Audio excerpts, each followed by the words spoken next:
যারা ফ্রিল্যান্সিং করতে চায় তাদের এটা একটা কমন কোশ্চেন, এবং আমাকেও এই কোশ্চেনটা অনেকেই করে যে ফ্রিল্যান্সিং করতে গেলে ইংলিশ কতটুকু জানতে হবে। তো এইটার একটা সিম্পল অ্যান্সার হচ্ছে যে আপনাকে অবশ্যই অবশ্যই ইংলিশটা খুব ভালো মতো স্কিলফুল হইতে হবে। কারণ কি?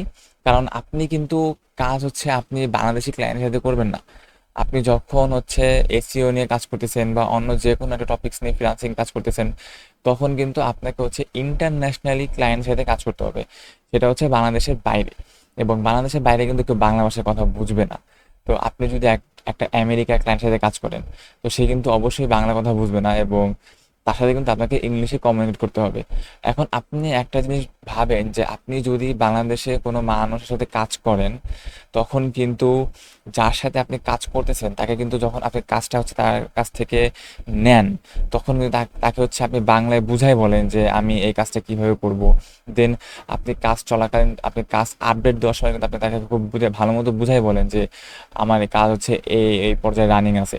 এবং আপনি যখন কাজটা আবার হচ্ছে ডেলিভারি দিবেন, তখন কিন্তু আপনি ভালো মতো বুঝাই বলেন যে আমার কাজ, আমি এইগুলো করছি। এখন এই সেম জিনিসটা আপনি হচ্ছে বাইরে একটা ক্লায়েন্টের সাথে তুলনা করেন যে আপনি একটা আমেরিকান একটা ক্লায়েন্টের সাথে কাজ করতেছেন। তখন আপনি যখন কাজ করবেন তখন কিন্তু তার সাথে কথা বলতে হবে, তাকে কনভিন্স করতে হবে, তাকে রাজি করাইতে হবে। এবং রাজি করানোর পরে আপনি কিভাবে কাজ করবেন, কি কি ওয়েতে কাজ করবেন, সব ওই জিনিসগুলো হচ্ছে আপনার ক্লায়েন্টকে বুঝাইতে হবে। এবং কাজ চলাকালীন ক্লায়েন্ট যদি কোনো কোশ্চেন করে, সেই ক্ষেত্রে কিন্তু ক্লায়েন্টকে আবার তার রিপ্লাই দিতে হবে, এবং আবার কাজ শেষে আপনাকে সেই কাজগুলো জমা দিতে হবে। তো এই যে কাজ নেওয়া থেকে ক্লায়েন্ট কনভিন্স করা থেকে অর্ডার ডেলিভারি দেওয়া পর্যন্ত, এর মধ্যে কিন্তু ক্লায়েন্টের সাথে অনেক অনেক কমিউনিকেট করতে হয়। এবং আপনি যদি ইংলিশ কথা বলতে না পারেন, আপনি আপনার নিজের মনের ভাব যদি ইংলিশে প্রকাশ করতে না পারেন, সেই ক্ষেত্রে আপনি ফ্রিল্যান্সিংয়ে কখনোই কখনোই বেশি দূর যাইতে পারবেন না।